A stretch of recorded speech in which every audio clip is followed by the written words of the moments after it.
Hi అండి, అందరికీ నమస్కారం. నేనైతే ఇవాళ నెయ్యి తయారు చేశాను. అది ఎలానో ప్రాసెస్ మీకు కూడా తెలుసు.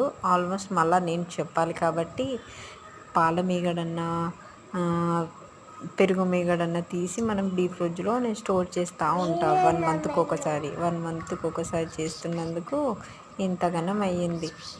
మిక్సీ పట్టాక వెన్నంతా మీదకి వస్తుంది. మీదకి వచ్చేసినాక ఇలా స్టవ్ మీద సిమ్లోనే పెట్టుకోవాలండి. పెట్టుకున్నాక ఇంకా కలుపుతూ ఉండాలి. నాకైతే 2 అవర్స్ పట్టింది ఫ్రెండ్స్.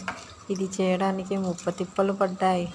అమ్మో, ఇంకోసారి చేయొద్దు అనిపిస్తుంది. కానీ ఎలా అయినా 1 మంత్కి ఒకసారి కదా, చేసేద్దాం పట్టు అనుకొని చేసేసాను.